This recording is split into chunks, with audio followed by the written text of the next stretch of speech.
तर भावांनो नमस्कार. तुम्ही म्हणसाल सकाळ सकाळ टायर घेऊन कुठं चाललाय? आपल्या विष्टाचं नवीन टायर होतं, त्याला आलता गेटर. मग गेटर आलता म्हटल्यावर आपल्या घरात होतं सेकंड टायर.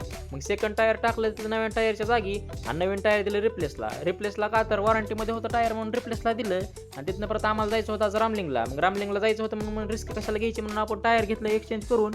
मग तिथनं परत मी, प्रथमेश, केदार आणि गणपतला जायचं होतं आज रामलिंगला. गणपतला कार्यालयावरनं घेतलं आणि गणपत, मी, केदार, प्रथमेश आम्ही निघालो रामलिंगला. तिथं पोहोचल्यावर तिथं पोहोचल्यावर आम्हाला एक दिसलं माकड दिसलेलं. तिथे एक माणूस होतं, त्याने त्याला दिलं फ्री ड्रिंक प्यायला. आता माकडाला तर काय माहित नाही काय आहे, पण आता माकड होणार होतं आऊट. मग ह्या माकडाचं तरी ते इग्नोर केलं आणि तिथनं परत आम्ही आलो डायरेक्ट खाली. महादेवाचं दर्शन घेतलं. महादेवाचं दर्शन घेऊन आम्ही आलो डायरेक्ट धबधब्यापाशी.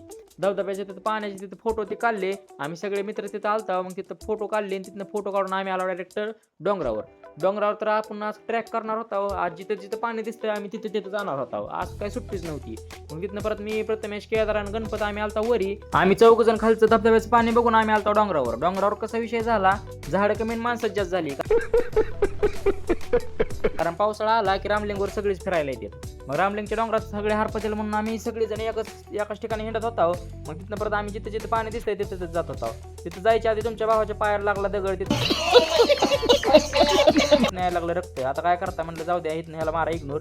तिथनं परत मी, प्रथमेश, केदार आम्ही चाललेलो एका गुहे म्हणजे काय तिथं काय एक झाड झुडपं होती. तिथनं जिथं पाणी दिसतंय तिथे जात होता. ती बेत होती, येत नव्हती, पण बळच आम्ही आणत होतो. गणपत तर बसलेला साईडला, ती तर आलाच नव्हता. मग प्रथमेश, मी, केदाराचं आम्ही हिंडत होतो. मग तिथनं परत आम्ही एक धबधबा दिसला, म्हणजे छोटा नॉर्मल एक वडासारखं होतं. तिथनं आम्ही जिथे जिथे पाणी येतंय तिथं ते निघालो. मग प्रथमेश, मी, केदार आम्ही तिथनं जिथं पाणी येतं तिथे गेलो आणि तिथं आम्हाला एक दिसलं डबकं. आता डबकं किती खोल आहे आपण जुन्या पद्धतीनं बघणार होतो. डबक्यात प्रथमेशने टाकला दगड तर काय लय खाली गेला. म्हणलं रिस्क नको घ्यायला. मग तिथनं चला जाऊ.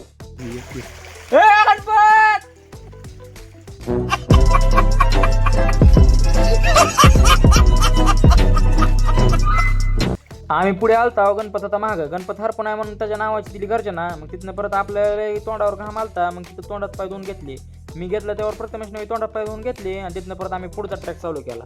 पुढच्या ट्रॅकला जिथं पाणी येत होतं तिथला मेन सोर्स आम्हाला बघायचा होता. मग प्रथमेश मी डायरेक्ट आलो तिथल्या एक मेन डबक्यापाशी, म्हणजे जिथनं पाणी मेन येत होतं ना वड्याला, म्हणजे धबधब्याला तिथं. मग धबधब्याला जिथनं पाणी येत होतं तिथला पाण्याचा सोर्स होता कमी, म्हणजेच पाणी आटलेलं म्हणून धबधब्याला एवढा काही प्रेशर नव्हता.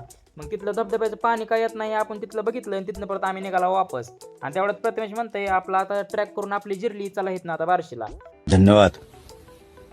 धन्यवाद बस आमची जिरली. मग आपला डिझेल रॉकेट घेतलं, स्टार्टर मारला, डिझेल रॉकेट आपण घेतलं आणि तिथनं आम्ही निघालेलो बार्शीला घ्यायच्या आधी पोटा पाण्यासाठी वडापाव घेतलेले. मग वडापाव खायचे होते. मग तिथं तर लय गर्दी होती. मग आपण एक झाड बघितलं आणि डिझेल रॉकेट केलं पार्क. डिझेल रॉकेट पार्क करून घेतलं आणि तेवढ्यात एक शूट पण करून घेतला. पैसे पण कमवले पाहिजे, माणसाला दुःख पण जाणवले पाहिजे. डिझेल रॉकेटचा शूट केला आणि डिझेल रॉकेटमध्ये कुठला रॅप लावलेला आहे कमेंटमध्ये सांगा. मग तिथनं परत आम्ही घेतलेले वडापाव झाडाखाली बसून खाल्ले आणि वडापाव खाल्ले. आणि तिथनं परत आम्ही निघाला वापस बार्शीला. आणि आजच्या रामलिंगच्या ब्लॉगमध्ये एवढंच. व्हिडिओ त्याच्या ब्लॉगमध्ये त्यावरसाठी धन्यवाद. कमेंटमध्ये नक्की सांगा ब्लॉग कसा वाटला.